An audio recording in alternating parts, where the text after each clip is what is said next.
नमस्कार. SR time मराठीच्या आजच्या विशेष कार्यक्रमात सर्व प्रेक्षकांचं मनपूर्वक स्वागत. आजचा हा विशेष कार्यक्रम म्हणजे किशोर कुमार एक संगीतकार अनेक. आम्ही किशोरदांना स्वरांजली म्हणून अर्पित करत आहोत आणि ही स्वरांजली अर्पण करण्याकरता माझ्यासोबत आहेत इंदोरचे सुप्रसिद्ध गायक चिंतन बाकीवालाजी. आणि याचसोबत आम्ही चिंतनजींशी त्यांच्या स्वरयात्रेबद्दल पण बातचीत करणार आहोत. पण त्याआधी मी सर्वात प्रथम चिंतनजींचं या बातचीतमध्ये स्वागत करते. चिंतन सर, आपका आज की इस बातचीत में बहुत बहुत स्वागत. खूब छान. सभी को बहुत बहुत प्रणाम, वंदन, नमस्कार.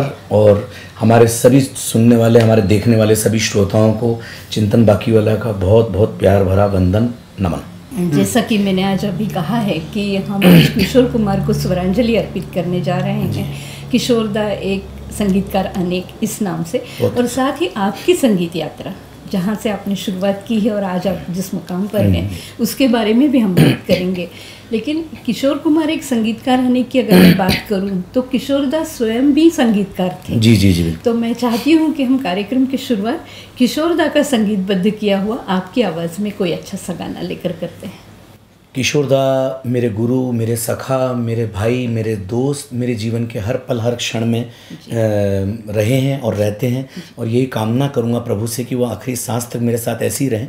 और किशोरदा, जैसा आपने बात छेड़ी, वो सिर्फ संगीतकार ही नहीं थे, वो प्रोड्यूसर थे, डायरेक्टर थे, सिंगर थे, एक्टर थे, गीतकार थे, एडिटर थे. मैं यहाँ यूँ कह लें कि आज बड़े बड़े कलाकारों ने ये कह दिया है कि अगर कंप्लीट आर्टिस्ट इंडस्ट्री में आज तक न भूतो न भविष्यति में हुए हैं तो किशोरदा हुए. तो उनकी आपने जो एक खुद की उनकी संगीतबद्ध मूवी के लिए कहा है, तो एक मुझे गीत याद आ रहा है. फिल्म है दूर का राही, जिसमें उन्होंने एक्टिंग भी करी थी, जिसमें उन्होंने गीत भी लिखे थे, गाया भी था. सब तरह से वही थे. और उसमें एक संगीत से जुड़ा हुआ गीत, और मुझे कहीं मालूम पड़ा था आपसे कभी ऐसी चर्चा करके वो आपका भी पसंदीदा है.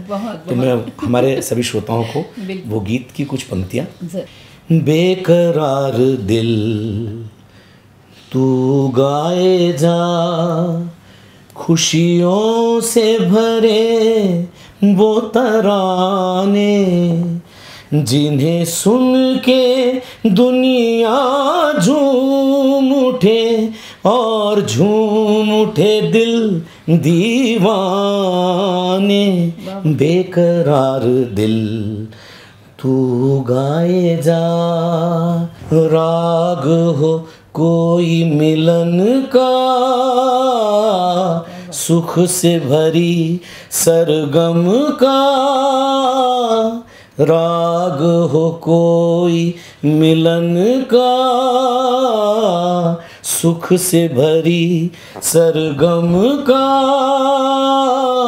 ऐसे बहारें गाती रहे और सजते रहे वीराने, जिन्हें सुन के दुनिया झूम उठे और झूम उठे दिल दीवाने.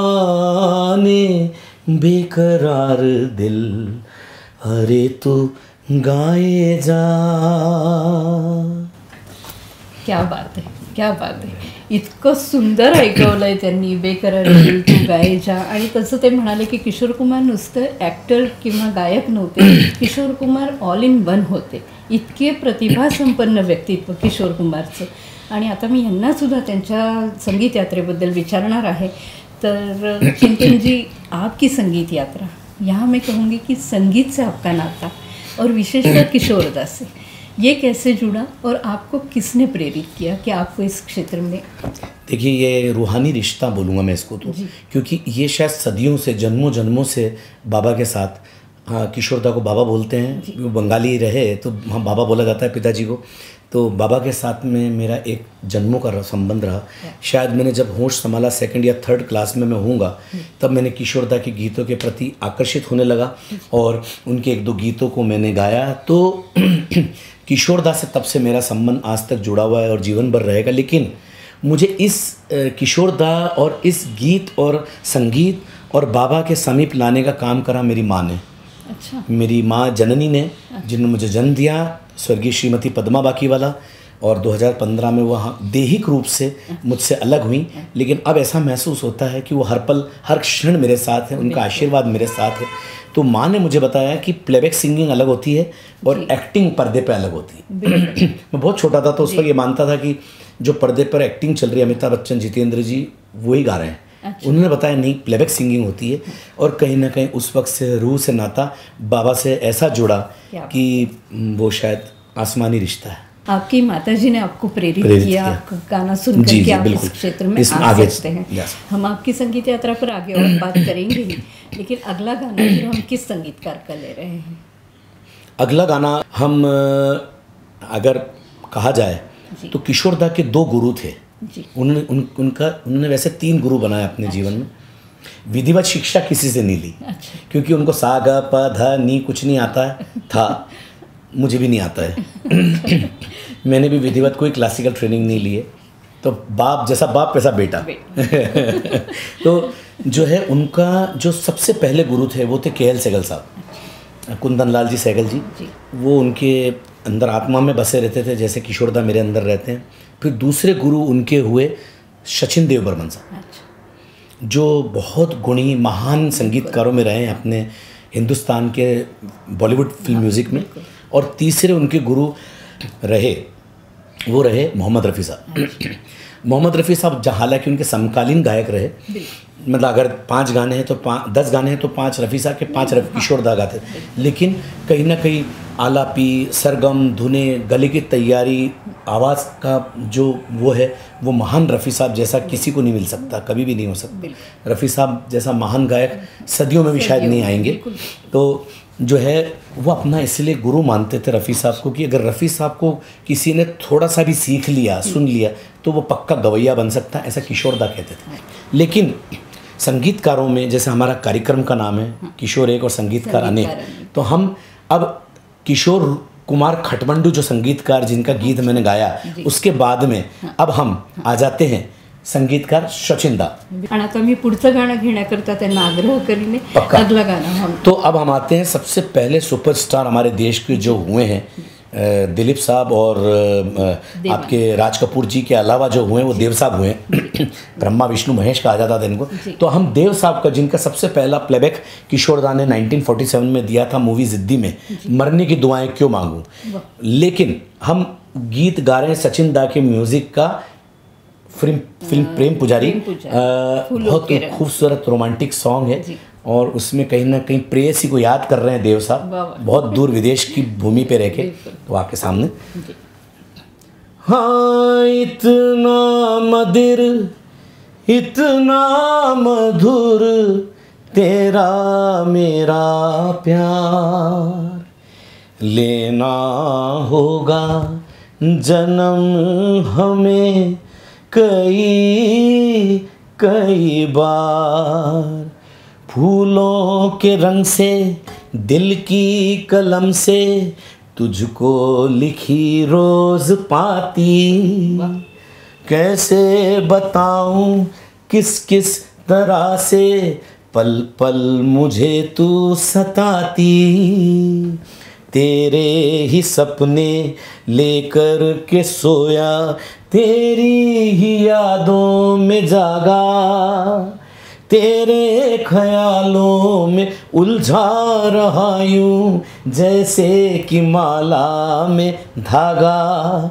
हाँ, बादल बिजली चंदन पानी जैसा अपना प्यार, लेना होगा जन्म हमें कई कई बार, पूरब हो पश्चिम उत्तर हो दक्षिण तू हर जगह मुस्कुराए, जितना ही जाऊं मैं दूर तुझसे उतनी ही तू पास आए, आंधी ने रोका पानी ने टोका दुनिया ने हंसकर पुकारा, तस्वीर तेरी लेकिन लिए मैं कर आया सबसे किनारा। हाँ बादल बिजली चंदन पानी जैसा अपना प्यार लेना होगा जन्म हमें कई बार. क्या बात आहे. एकाहून एक सुंदर गाणी ते आपल्याला ऐकवतात आहे. आणि आता पुढचा प्रश्न मी त्यांना हाच विचारणार है कि जब आपने इस क्षेत्र में शुरुआत की संगीत के क्षेत्र में, लेकिन आप जैसे बता रहे कि आपने भी पारंपरिक गायकी की शिक्षा ली नहीं. जी जी जी. तो फिर आपने किस तरह से अपने आप को तराशा, किस तरह से आपने आपकी गायकी को इतना समृद्ध बना? देखिए सर्वप्रथम तो मेरे को ये लगता है कि मेरे कुछ पूर्व जन्म के पुण्य कर्म का उदय है, जिससे कि मुझे ये आवाज़ जब होश संभाला तब से मेरे पास है. और मेरी नानी, मेरी माँ, मेरे पिताजी, मेरी पूरी फैमिली का बहुत बड़ा सहयोग रहा मेरे को एनकरेज करने में, मुझे प्रोत्साहित करने में. और इसकी मैंने विधिवत शिक्षा कभी नहीं ली, इसलिए मैं कहता हूँ क्योंकि मैं ब्लेस्ड हूँ. मुझे ईश्वर का असीम आशीर्वाद है कि मैं 100-150 म्यूजिशियंस के साथ में स्टेज शोज़ करता हूँ. फिल्मों में मैंने प्लेबैक की है, लेकिन कहीं पर भी मुझे सुर या ताल में प्रॉब्लम नहीं आती है. बल्कि यहाँ तक कि स्टेज शोज़ में अगर मैं किसी की तरफ सिर्फ कोई भी म्यूजिशियन की तरफ मुड़ के देख लेता हूँ तो उसकी हालत ख़राब हो जाती है कि दादा को कहीं कोई हमने गड़बड़ी करी है. तो ये कहीं ना कहीं ईश्वर का परम आशीर्वाद है. और साथ ही जहाँ तक आज तक ये कंटिन्यू चल रहा है, इसमें मैं कहीं ना कहीं अपने आप को एकलव्य जैसा मानूंगा. कि मैंने शिक्षा ली लेकिन वो सिर्फ किशोरदा के गीतों को सुन सुन के ली.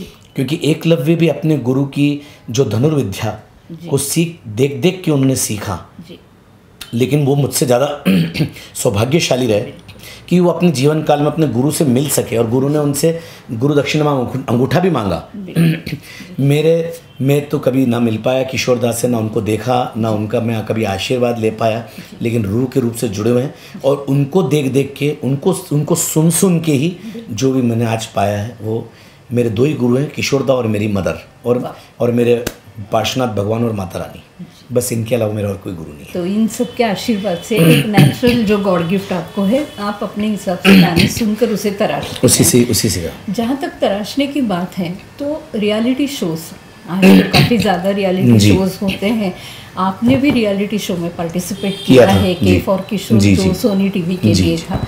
आपका क्या मानना है कि हार जीत से परे यदि हम बात करते हैं तो एक सिंगर के लिए, एक आर्टिस्ट के लिए रियलिटी शोज कहीं ना कहीं हेल्पफुल होते हैं, ऐसा आपको लगता है? जी, मैं बिल्कुल एग्री करूँगा इसके अंदर, क्योंकि मैं भी एक सोनी टीवी और के फॉर किशोर की देन हूँ.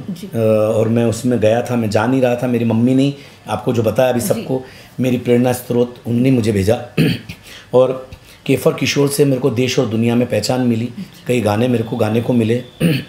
और ये फिल्मों के अंदर बप्पी दा ने अपने हिंदुस्तान टाइम्स में और कई बड़े बड़े अखबारों में अनाउंस करा कि हमें दूसरा किशोर मिल गया है. हम किशोर मामा के बाद में आवाज़ मिल गई है. अमित दादा ने, सुदेश भोसले जी ने, आशा भोसले जी ने, जावेद अख्तर साहब, कई बड़े बड़े कलाकार, कुमार शानू, हेमा सरदेसाई, अलका याग्निक जी, उदित नारायण जी, सबसे मेरी पहचान बनी. कई फिल्मों में गाने का मौका मिला. तो मैं कहीं ना कहीं रियलिटी शो को मैं हर जीत से परे मानता हूँ.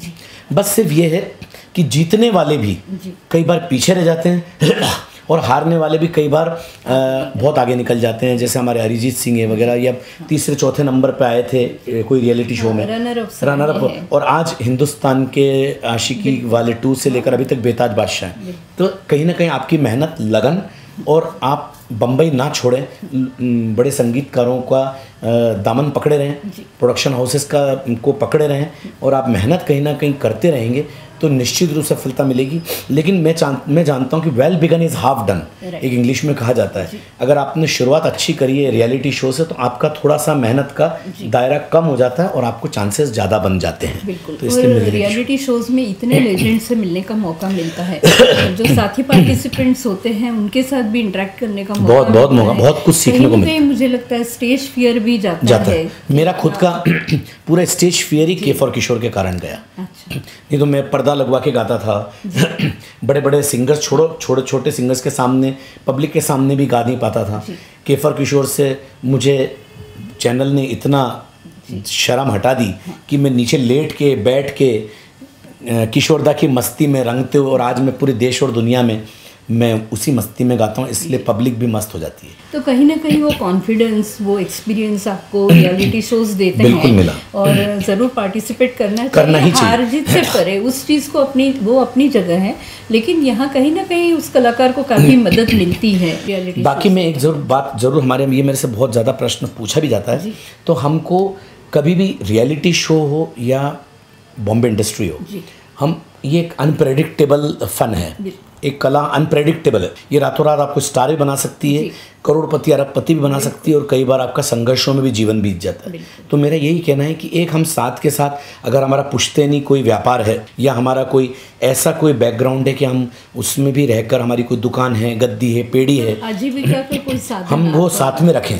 जनरली हम रियलिटी शो या म्यूज़िक इंडस्ट्री या फिल्म इंडस्ट्री को हम कुछ दोषारोपण क्यों करते हैं? क्योंकि हम पूरी तरह से, हमको एक रोज़ी पिक्चर के कारण हमसे उस पर डिपेंडेंट होता है।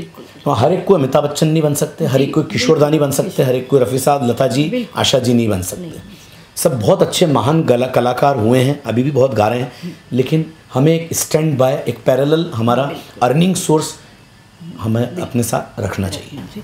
खूप छान सांगितलं की रियालिटी शोज नक्कीच खूप मदत करतात त्या आर्टिस्ट करता पुढे वाढायला, त्याचा कॉन्फिडन्स वाढायला, पण त्याचबरोबर ते हे पण सांगतात की एक सोर्स ऑफ इन्कम ज्याला म्हणतो, आजीविकेचं साधन, ते नक्कीच आपलं एक पॅरलल त्या कलाकारांनी ठेवलंच पाहिजे. म्हणजे त्याला कुठेतरी ते आपल्या स्वतःचा व्यक्तिगत जीवनाचा संघर्ष वेगळा करून त्याला चांगला कलाकार आणखीन बनवू शकतो. बहुत अच्छा बताया है आपने रियलिटी शोज़ के बारे में भी. अब अगला संगीतकार हम कौन सा ले रहे हैं, किनके साथ किशोरदा का गाना ले रहे हैं? अभी हमने किशोरदा संगीतकार के रूप में कर लिया, सचिनदा कर लिया. अब अगर आप कहें तो हम राजेश रोशन जी को हम ले सकते हैं. राजेश रोशन जी का मेरे को मिलना हुआ जीवन काल में, मुझे बहुत आशीर्वाद दिया उन्होंने. और आपको बताना चाहूँगा कि जब तक किशोरदा इस दुनिया में रहे तो 90% से ज़्यादा मेल सिंगर्स अगर राजेश रोशन जी ने गवाए तो 90% से ज़्यादा गाने किशोरदा ने गाए. अच्छा. राजेश रोशन जी की म्यूज़िक में बहुत बड़ी बड़ी हिट फिल्में हैं जो हम देख सकते हैं. उसी में से एक फिल्म हुई याराना, जो अमिताभ बच्चन जी पे पिक्चराइज हुई थी, और उसमें एक गीत है जो मेरे दिल के बहुत करीब है और राजेश रोशन जी ने उसका म्यूज़िक दिया था. सुपर हिट हुई थी पिक्चर.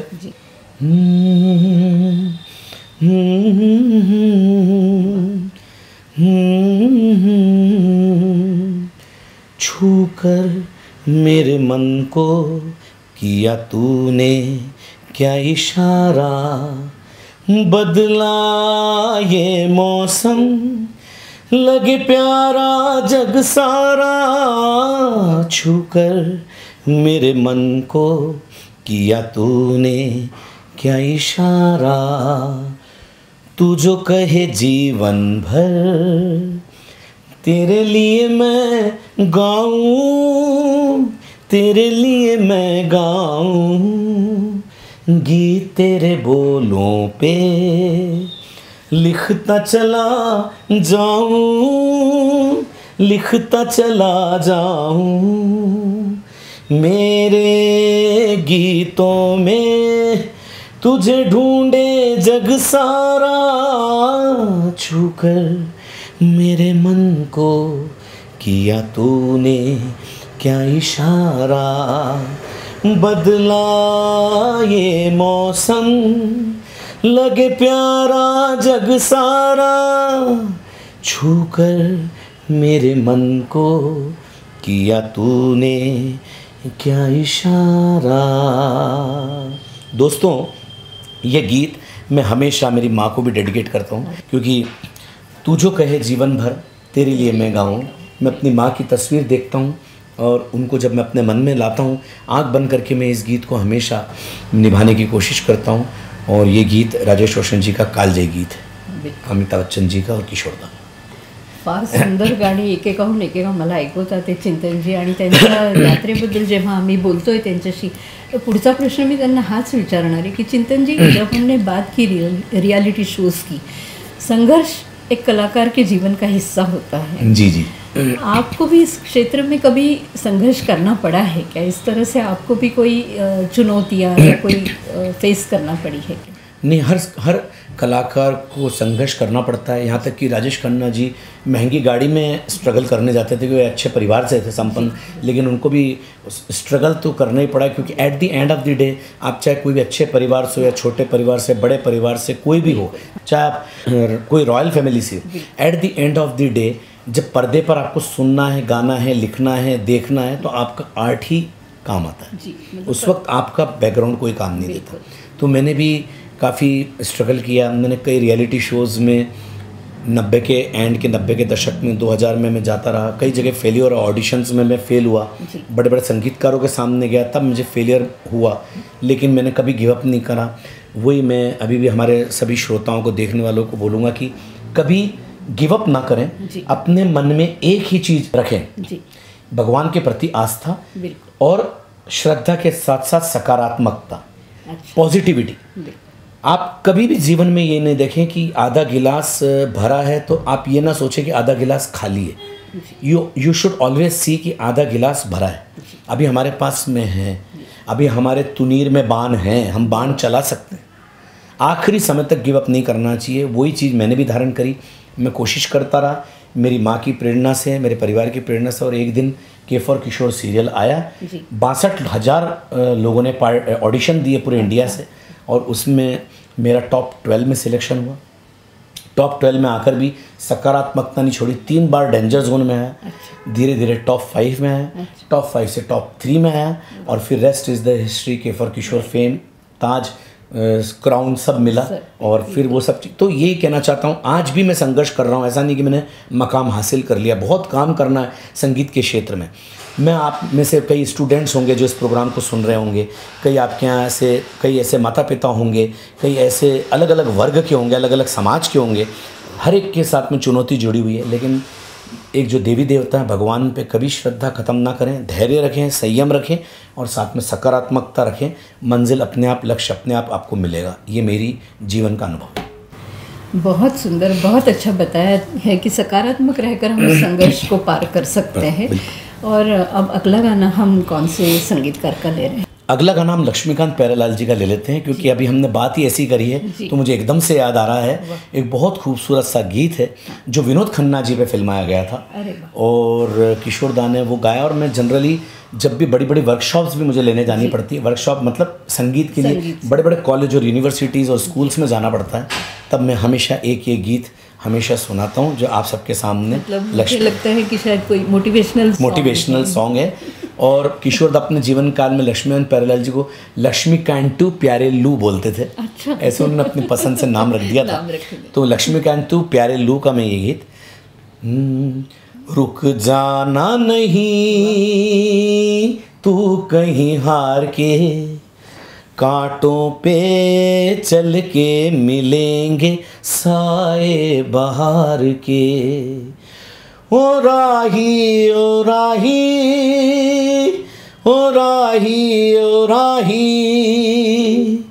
साथी न कारवां है ये तेरा इम्तिहान है, साथी न कारवां है ये तेरा इम्तिहान है, यूं ही चला चल दिल के सहारे, करती है मंजिल तुझको इशारे, देख कहीं कोई रोक नहीं ले तुझको पुकार के, ओ राही ओ राही ओ राही ओ राही, रुक जाना नहीं तू कहीं हार के, कांटों पे चल के मिलेंगे साए बहार के। वाह, क्या बात है। मतलब इतना मोटिवेशनल सॉन्ग आपने सुनाया है कि जो हमने संघर्ष की बात की है वो उसी को जिस तरह कह सकते हैं कि सकारात्मक रहने के लिए गाना था। सुंदर गाणी ऐकवता ते म्हणजे आम्ही जर स्वरांजलीची ही स्वरमाळ जर म्हटली तर त्या स्वरमाळेमध्ये एक एक फूल त्या सुंदर गाण्याचं ते जोडून ती माळ तयार होती। अजून पुढे पण आम्हाला गाणी ऐकायचीच आहे। पुढचा प्रश्न मी त्यांना हाच विचारणार आहे की चिंतन जी, आप परफॉर्मर है, आप इतने स्टेज शोज करते हैं, जिस समय आप स्टेज शोज करते हैं तो जो सॉन्ग सिलेक्शन होता है परफॉर्मेंस के समय, वो ऑडियंस का एज क्राइटेरिया, क्योंकि हर तरह के एज की ऑडियंस होती है, यंग बच्चे होते हैं, मिडिल एज के लोग होते हैं, बुज़ुर्ग होते हैं, तो क्या सॉन्ग सिलेक्शन में इन सब चीज़ों का भी ध्यान रखा जाता है? जी जी बिल्कुल रखा जाता है। अभी हाल ही में मैं कलकत्ता शो करके आया हूँ, कलकत्ता के पास बर्दवान में आज ही आया हूँ मैं शो करके। किशोर दा का ही कार्यक्रम था, लेकिन उसमें यंग भी थे, बच्चे भी थे, युवा भी थे, लेकिन मैक्सिमम जो क्राउड था वो 50 प्लस था। तो हमने 50 प्लस के हिसाब से पूरी लिस्ट बनाई, लेकिन एंड में जब कुछ युवा डांस के मूड में आया तो हमने किशोर दा के कुछ डांस नंबर्स भी लिए।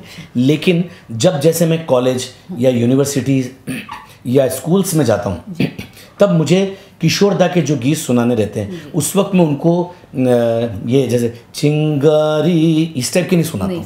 मैं उस वक्त उनको जो किशोर दा ने जैसे चाहिए थोड़ा प्यार या फिर ये जवानी है दीवानी मेरी रानी देखा ना है रे सोचा खई के पान। अब ये ऐसा जो सेगमेंट है ये भी 70 के दशक के गाने हैं, कोई आज के नहीं है। 70 और 80 के दशक के गाने, आज 40 50 साल हो गए इन गीतों को भी।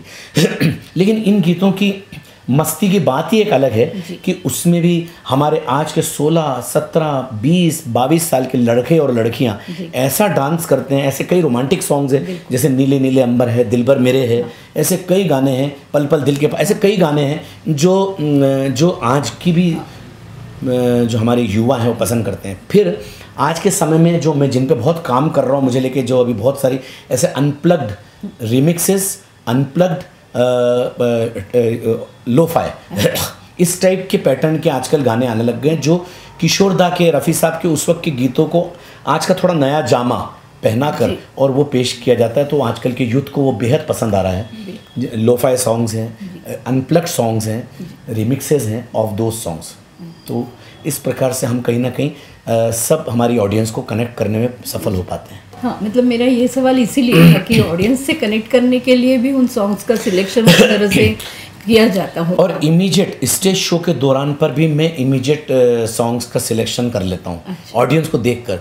कई बार हमें ऐसा लगता है कि हमारे 50 प्लस के लोगों को हम सुनने वाले या सुनाने वाले तो मालूम पड़ रहा, मैं ऐसा भी देख लेता हूँ, ये भी ईश्वर का आशीर्वाद है या मेरे ख्याल से कई कलाकारों के पास रहता है कि हल्की सी एक कोई भी ऑडियंस 1000 बैठी और उसमें एक को उबासी आई, अच्छा, या 2 ऑडियंस उठ के गई, हाँ, या तीसरा कोई एक दूसरे से बात करने में कहीं लगे, इतने में मैं कैच कर लेता हूँ कि कहीं ना कहीं हमारा गाना ड्रॉप हो रहा है। अब उनको हमको कनेक्ट करने के लिए मुझे किशोर दा का कौन सा ऐसा नंबर, पैपी नंबर, या कौन सा ऐसा दिल से जुड़ा हुआ ऐसा कोई जिससे उनकी फोकस फिर वापस से अपने प्रोग्राम में आ जाए। तो ये एक कलाकार को हमेशा सोचना चाहिए कि हमको कैसे हमारी ऑडियंस को, क्योंकि पासेज या टिकट्स या जो भी तरीके से वो अपना समय निकाल कर आ रहे हैं, तो हमें उनको मैक्सिमम एंटरटेनमेंट करना चाहिए। ये कहीं ना कहीं एक स्पॉन्टेनियस डिसीजन भी बिल्कुल उसी वक्त भी होता है शो के दौरान ऑडियंस का वो देख करके रिस्पॉन्स देख करके, बिल्कुल उस वक्त भी देखना पड़ता है। जी, बहुत अच्छी तरह बताया है आपने कि किस तरह सॉन्ग सिलेक्शन करना पड़ता है, किस तरह ऑडियंस से कनेक्ट करना पड़ता है। हम आगे भी बात करने वाले हैं। कौन सा अगला गाना ले रहे हैं? अगला गाना हम जैसे अभी बात निकली पल पल दिल के पास, तो एकदम मेरे मुंह पे आया था गाना, हम क्यों ना वही सुना दें। कल्याण जी आनंद जी का संगीत का, और कल्याण जी आनंद जी के मैक्सिमम लाइव शोज़ किशोर दा ने अपने जीवन काल में कर, और कल्याण जी आनंद जी के म्यूज़िक में उन्होंने रफ़ी साहब, मुकेश जी सबसे बहुत गवाया, लेकिन 80% मोर देन 80% अगर मेल सिंगर उन्होंने अपने जीवन में लिया तो वो किशोर दा। चाहे हम सफ़र ले लें, चाहे मिस्टर नटवर लाल ले लें, चाहे हम मुकद्दर का सिकंदर ले लें, मतलब एक से एक बढ़कर गाने किशोर दा ने, कल्याण जी, तो उनको भी कल्याण जी आनंद जी ऐसा कुछ किशोर दा मस्ती करते थे। हर किसी के नाम के आगे कुछ न कुछ उसके साथ एक कॉमिक जोड़ देते थे। तो उनका ही कालजयी गीत मेरे ख्याल से आज तक का सबसे रोमांटिक सॉन्ग बोला जाता है उसको, ऑफ द मिलेनियम, धर्म जी पर फिल्म, धर्म जी पे, धर्मेंद्र जी पे, तो धर्म जी का ये वाला गाना, तो ये गाना है बहुत खूबसूरत सा, धर्म जी पे। हर शाम आँखों पर तेरा चल लहराए, हर रात यादों की बारात ले आए, मैं सांस लेता हूँ तेरी खुशबू आती है, एक महका महका सा पैगाम लाती है, मेरे दिल की धड़कन भी तेरे गीत गाती है, पल पल दिल के पास तुम रहती हो, जीवन मीठी प्यास ये कहती हो, पल पल दिल के पास आप सब रहते हैं। वाह क्या बात है। बहुत तो ये धर्म जी का बहुत ही खूबसूरत सा गीत है और कल्याण जी आनंद जी के संगीतबद्ध में किया हुआ ये गीत बहुत पसंद आज भी किया जाता है। तो ऐसे महान कालजयी गीत हैं सारे कि हर तरह की हर एरा में हर तरह के लोगों को पसंद आने वाले गीत है। जहाँ तक हम आपके परफॉर्मेंस की बात कर रहे थे, संघर्ष की भी हमने बात की है। जब आप अप्रिसिएशन की अगर हम बात करें, एक कलाकार को प्रशंसा हमेशा अच्छी लगती है। जी जी आपको भी काफ़ी बार अप्रिशिएट किया गया होगा। ऐसी कोई याद या ऐसा कोई वाकया उस अप्रिसिएशन का, यदि आप हमारे साथ शेयर करना चाहें तो। सर्वप्रथम तो मैं एक बात कहना चाहूँगा कि आप है ना आज ऐसे प्रश्न पूछ रही हैं जो जनरली मुझसे इंटरव्यूज़ में पूछे नहीं जाते हैं। अच्छा। इसलिए मैं एक तो आपको बहुत बहुत शुभेच्छा शुभकामना दूंगा, बहुत बहुत तारीफ़ करूंगा हमारे साधना धामेचा जी का। आपका तो चिर परिचित चेहरा है, आज बहुत बड़े अच्छे अच्छे महान कलाकार और व्यक्तित्व से आपसे रूबरू कराती रहती हैं। और लेकिन मुझे आज बहुत अच्छा लग रहा है साधना मैडम के साथ में इस किशोरदा की इस यात्रा को याद करते हुए। और इसी तारतम्य में बात कहूँगा कि मुझे बहुत सारे एप्रिसिएशंस मिले हैं। मेन एप्रिसिएशन तो मुझे जो मिलता है वो है पब्लिक के दिल में, वो अपने दिल में जो मुझे बसाते हैं। क्या? आज पूरे देश और दुनिया में इतने मेरे नाम पे लोगों ने क्लब खोल दिए हैं, ना कि सिर्फ भारतवर्ष में, भारत के बाहर भी। और वो सब सिर्फ इसलिए कि आप हमारे किशोरदा को तो हम देखे नहीं हैं, आप हमारे लिए किशोरदा हैं, आप हमारे दादा हैं, आप हमारे गुरु हैं। हम आपको इतना, मुझे कई बार ऐसा लगता है कांच के सामने अपने आप को देखता हूँ तो ऐसा लगता है मुझ में ऐसा क्या है जो इतनी दुनिया मुझे प्यार करती है। कोई अपने पर्स में फ़ोटो रखता है, कोई पूजा स्थान पे मेरा फ़ोटो रखता है, कोई आरती उतारता है, कोई मेरे लिए प्रार्थनाएं करता है, कोई मेरे लिए दुआएं करता है। तो मुझे ऐसा लगता है कई बार कि मुझे बहुत कुछ अभी करना है, इन सब की अपेक्षाओं पे और ज़्यादा खरा उतरना है। और उसी में ही एक वाकया है, स्कूल का जो मेरा पूरा जीवन काल रहा है, मैंने अधिकतर सेकंड डिवीज़न ही आया मुझे। अच्छा। मैं बताना चाहूँगा आज ऑनलाइन ऑन एयर एकेडमिक्स पे भी बात हो रही है। जी जी। और बहुत मुश्किल से एक आध बार मेरे को फर्स्ट डिवीज़न आया था, तो उसमें मेरी मदर ने पूरे मोहल्ले में मिठाई बटा दी। अच्छा। आज तो 95 और 99% में इतनी रस्साकशी रहती है। मुझे संगीत के कारण मेरे स्कूल में मुझे मॉनिटर वगैरह भी बनाया गया। मॉर्निंग शिफ्ट्स, आफ्टरनून शिफ्ट्स में जो भी स्कूल्स में मैं पढ़ा उसमें मुझे मॉनिटर बनाया, लेकिन पढ़ाई में बहुत वीक रहा।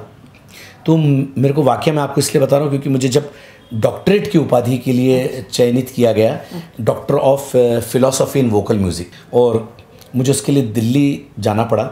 और भारत सरकार और थियोफनी यूनिवर्सिटी के थ्रू जब मुझे ये डॉक्टरेट दिया है, जिसमें करीब 10 वाइस चांसलर्स एक साथ खड़े थे। अच्छा। और एजुकेशन मिनिस्टर और कल्चरल मिनिस्टर, और जो मंच पे जो MOC थी जो एंकरिंग कर रही थी, she was also VC of one of the Delhi universities. अच्छा। उस वक्त मेरे मन के अंदर चल रहा था कि आज ये आशीर्वाद, क्योंकि माँ नहीं थी जब पिछले साल मुझे मिला, तो मुझे मन में ये चल रहा था कि कहीं ना कहीं मम्मी का आशीर्वाद है, कहीं ना कहीं देवी देवताओं का और इतने लाखों करोड़ों लोगों की दुआओं का असर है कि जिस लड़के को जीवन भर सेकंड डिवीज़न आता रहा पढ़ाई में और संगीत में भी, मैंने ना ताल सीखा ना संगीत सीखा, जो मैंने बताया अभी अपने सभी सुनने वालों को, उसके बाद में मुझे डॉक्टरेट मिल रही है। तो मैंने ये सोचा कि ये उसी चीज़ का नतीजा है, आप सबके प्यार और आशीर्वाद का, सभी सुनने वालों का, देखने वालों का, कहीं ना कहीं मम्मी और पापा का, मेरे परिवार वालों का। और मेन वापस से वही रिपीट करूँगा कि मैं उसी वक्त ये सोच रहा था कि आज मैं डिज़र्व नहीं करता हूँ इस ट्रॉफ़ी को, उसके बावजूद मुझे भारत सरकार ये ट्रॉफ़ी दे रही है इसलिए क्यों मैंने धैर्य रखा, संयम रखा, अपने लक्ष्य के प्रति मैं हमेशा अडिग रहा, और इस कारण से मुझे ये और मेरे को मिला, और मेरे को कई एप्रिसिएशंस मिले। अभी हाल ही में टीवी अवार्ड मिला मुझे, उपराष्ट्रपति राष्ट्रपति से मुझे अवार्ड मिल चुका है, सीएम से मिल चुका है, वो सब मिलते रहते हैं। लेकिन जिस दिन मैंने ब्लैक एप्रन पहना और मैंने मेरे हाथ में उन्होंने डॉक्टरेट का वो पूरा नोटिफिकेशन दिया, तो मैं यही कहना चाहूँगा कि अपनी फील्ड में कभी भी आप हार ना माने, कभी भी छोटी से छोटी चीज़ के लिए गिव अप ना करें, और कभी अपने जीवन का अंत करने का ना सोचें कि आज मेरे को 2% कम मिल रहे हैं और आज मेरे को जो मिलना चाहिए स्थान, मुझे कोई भी जॉब या देश के लेवल के बड़ी जो हमारी पढ़ाई की जो संस्थाएं और एग्जामिनेशंस होती हैं उसमें अगर हमको स्थान नहीं मिल पा रहा है, या हमें अगर कोई कहीं हमारे को कोई इंसल्ट कर रहा है, हमको डिस्करेज कर रहा है, बिल्कुल ना हो। क्योंकि आपका जीवन, मैं बता रहा हूँ, आपके परिवार से भी ज़्यादा, इस देश से भी ज़्यादा, इस दुनिया से भी ज़्यादा, सबसे ज़्यादा बहुमूल्य जीवन वो आपके स्वयं के लिए है। क्योंकि हर बार ऐसा जीवन नहीं मिलता है। मैं आपसे हाथ जोड़ के हमारे सभी श्रोताओं और हमारे स्पेशली युवा वर्ग से विनंती करूँगा, कभी हमारे अपने जीवन से निराश ना हो। क्योंकि अगर डेड एंड है, अगर आपका रास्ता एंड हो रहा है तो वहीं से आप वापस मुड़ सकते हैं। डेड एंड ये नहीं है कि हम दीवार तोड़ के हमको निकलना है, अब हम कैसे करें, नहीं, आप मुड़ सकते। 100 रास्ते, एक रास्ता बंद होगा, 100 रास्ते नए चालू होंगे। बस अपने धैर्य को और अपने बुद्धी और विवेक को अपने साथ रखें। क्या बात आहे, खूप सुंदर सांगितलंय, मोटिवेशन पण दिलंय सगळ्यांकरता की डेड एंड नाही आहे, युटर्नचा पण विकल्प आहे आणि आयुष्यात कुठेही निराश व्हायची गरज नाही आहे। आणि ते स्वतःची उपलब्धी पण त्याच अर्थाने आम्हाला सांगतात जेव्हा त्यांना डॉक्टरेट मिळालं आहे। चिंतन जी, मैं हमारे चैनल के माध्यम से आपको इस डॉक्टरेट की उपाधि के लिए बहुत बहुत बधाइयाँ देना चाहूँगी। और अब अगला गाना हम कौन सा ले रहे हैं? तो पंचम दा आर.डी. बर्मन साहब मैंने इससे लिया है, बिल्कुल आखिरी पायदान पे लिया, क्योंकि वो last but not the least हैं। वो उनसे एक्चुअली पंचम दा से ना किशोर दा का जीवन शुरू हो सकता था, ना पंचम दा पूरे हो सकते थे, ना हमारा संगीत और हमारे भारतवर्ष का म्यूज़िक इंडस्ट्री उनके बिना कंप्लीट हो सकती है। तो आर.डी. बर्मन जैसा महान संगीतकार मेरे ख्याल से ना आया है और ना अब आएगा, जिन्होंने अपने जीवन काल में जो आज का संगीत अगर हम सुन देख रहे हैं, वो उन्होंने आज से 30-40 साल पहले वो संगीत दे दिया। तो ऐसे विजनरी म्यूज़िक डायरेक्टर रहे हैं और उनके संगीत में हजारों हजार गीत किशोर दा ने गाए। क्या गीतों का कहूँ, क्या मस्ती के गीतों का कहूँ, क्या रोमांटिक, क्या सैड, अंत ही नहीं हो सकता। शायद हम अगर 10 दिन भी लगातार बैठे रहें और हमारा इंटरव्यू चलता रहे तो शायद पंचम दा के गीत ख़त्म नहीं होंगे किशोर दा की आवाज़ के। और लेकिन 2 गीत हैं, क्योंकि हमको राजेश खन्ना जी, जो कि पूरे मिलेनियम के रोमांटिक सबसे बड़े सुपरस्टार रहे हैं, जिनकी 15 फिल्में एक के बाद एक हिट रही, जो आज भी गिनीज़ में नाम है, कोई और ने वो रिकॉर्ड ब्रेक नहीं कर पाया है। और ऐसे राजेश खन्ना जी से मेरा भी मिलना हुआ 2-2, 3-3 बार। उन्होंने मुझे आशीर्वाद दिया, कार्टर रोड पर उनके बंगले पे खूब आशीर्वाद दिया। तो उनका 2 गीत, एक लाइन सुनाऊंगा। 2 गीतों के अलावा एक फरमाइश हमारी भी आर.डी. बर्मन का एक गाने की रहेगी जी, हम लोगों की, मेरे ऑडियंस की भी, जो फिल्म किनारा से हैं, जाने क्या सोच कर नहीं गुजरा। जितेंद्र जी, वैसे तो ऋषि कपूर जी भी हैं, कई कौन से कलाकार के लिए नहीं गाया कहता हूँ, और लेकिन उसके पहले 2 लाइनें हमारे काका, बिल्कुल, वन एंड ओनली वन काका ऑफ द इंडस्ट्री। हे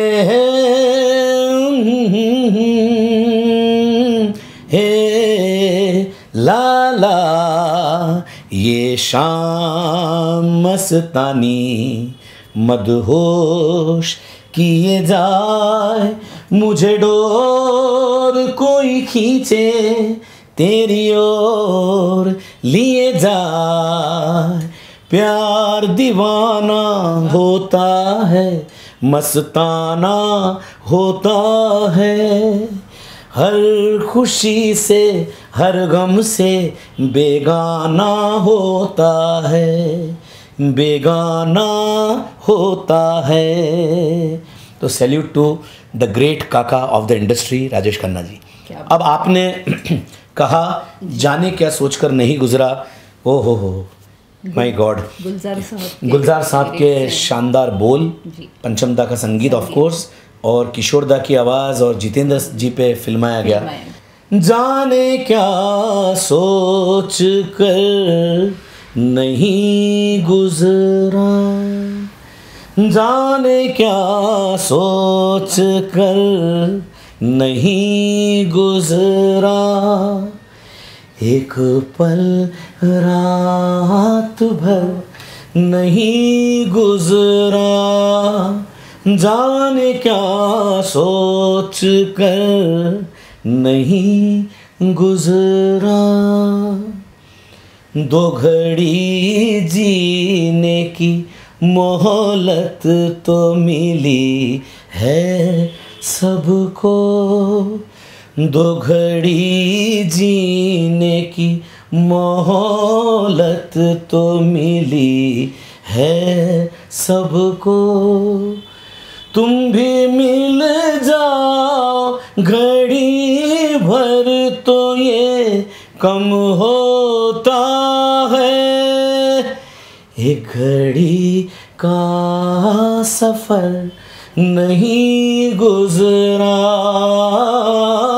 जाने क्या सोच कर नहीं गुजरा, एक पल रात भर नहीं गुजरा, जाने क्या सोच कर नहीं गुजरा।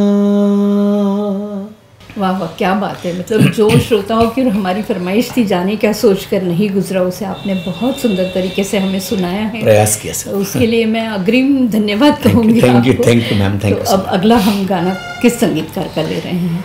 और अब जाते जाते जी, क्योंकि कार्यक्रम हो चाहे शो हो, इस गीत का अंत जो है नए आगाज़ की तरफ ले जाता है, वो ये गीत है। चलते चलते मेरे ये गीत याद रखना, कभी अलविदा ना कहना। तो आपके सामने ये कुछ पंक्तियाँ हम सबकी तरफ से सभी श्रोताओं को बहुत बहुत ढेर सारा प्यार। और किशोर दा का जन्म दिवस हम आज मना रहे हैं, खूब खुल के मनाएं, जम के मनाएं। और क्योंकि इनके जन्म होते हैं, मरण कभी भी कोई कलाकार का नहीं होता है, क्योंकि वो अपनी गीतों और अपनी यादों से वो हमेशा हमारे बीच में जीवित रहते हैं। पीढ़ियाँ की पीढ़ियाँ निकल जाएगी, लेकिन किशोर दा, रफ़ी साहब, मुकेश जी, लता जी जैसे कलाकार, आशा जी जैसे कलाकार हमारे बीच हमेशा रहेंगे और हमेशा थे और रहेंगे। तो आपके सामने ये कुछ पंक्तियों के साथ आज इजाज़त आपसे और मैडम से ले रहा हूँ। चलते चलते मेरे ये गीत याद रखना, कभी अलविदा ना कहना, कभी अलविदा ना कहना, रोते हंसते बस यूं ही तुम गुनगुनाते रहना, कभी अलविदा ना कहना, कभी अलविदा ना कहना। बीच राह में दिलबर बिछड़ जाए कहीं हम मगर, और सुनी सी लगे तुम्हें जीवन की ये डगर, हम लौट आएंगे तुम यूं ही बुलाते रहना, कभी अलविदा ना कहना, कभी अलविदा ना कहना। वाह, क्या बात है, बहुत खूप, बहुत सुंदर।